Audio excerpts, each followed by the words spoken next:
This video sponsored by பைமோட். நம்ம வீட்டுக்கு உபயோகப்படுத்துகிற எந்த ஒரு ப்ராடக்ட்டும் நம்ம வெளியே பர்ச்சேஸ் பண்ணிகிட்ருப்போம். பட் அந்த ப்ரைஸை விட இந்த ஆப்பில் நம்ம பர்ச்சேஸ் பண்ணால் கம்மியான ப்ரைஸில் ப்ரொவைட் பண்ணிகிட்ருக்காங்க. கண்டிப்பாக இந்த ஆப்பை விசிட் பண்ணி பாருங்கள், யூஸ்ஃபுல்லாக இருக்கும். ஆப் லிங்க் டிஸ்கிரிப்ஷனில் இருக்குது, செக் பண்ணி பார்த்துக்கோங்க. ஹாய் எவ்ரிவன், இன்றைக்கி நம்ம அதிகாலை அதிசயம் அப்படின்ற ஒரு ஹெட்டிங் ஒரு குட்டி ஸ்டோரி பார்க்கலாம்.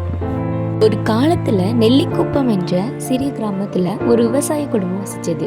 அந்த வீட்டின் தலைவன் முத்தையா சேர்ந்த விவசாயியாக இருந்தார். மனைவி மீனா, மகள் அரவிந்த் என்று தாத்தா பொன்னுச்சாமி அவருடன் வாழ்ந்து வந்தார்.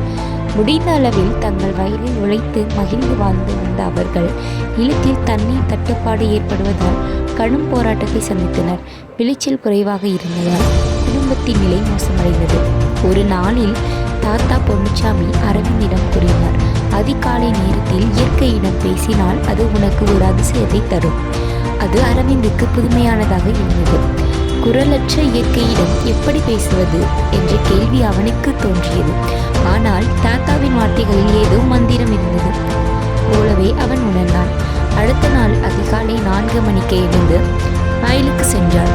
அரவிந்த் மலர்கள் மிகுந்த காற்றுடன் ஆடியதை கண்டு மகிழ்ந்தார். பறவைகள் கீச் குரலில் இசைத்திருந்தன. ஒரு தன்னிச்சையான அமைதியில் இயற்கையை ரசித்துக் கொண்டிருந்தார். அந்த நேரத்தில் வயலில் ஒரு அதிசயம் நிகழ்ந்தது. துளிர்விடாத ஒரு மரத்தில் புதிதாக இலைகள் முளைத்தன. அதை கண்டு வியந்த அரவிந்த் தன்னுள் நம்பிக்கையை வளர்த்து அன்றைய தினத்திலிருந்தே அதிகாலையில் இருந்து உழைக்கத் தொடங்கினார். சில மாதங்களில் அரவிந்த் உழைப்பால் வயலில் மீண்டும் பசுமை காணப்பட்டது. தண்ணீர் சேமிப்பு மற்றும் நவீன உழவு தொழில்நுட்பம் பற்றி அவர் கற்றுக்கொண்டார். அதிகாலையில் அமைதி அவரது மனதில் புதுப்பொழிவை ஏற்படுத்தியது. இயற்கையின் சக்தியை உணர்ந்த அரவிந்த் அதிகாலை அதிசயம் என்று அதை அழைத்தார். அது அவரது வாழ்வின் ஒரு திருப்பமாக இருந்தது.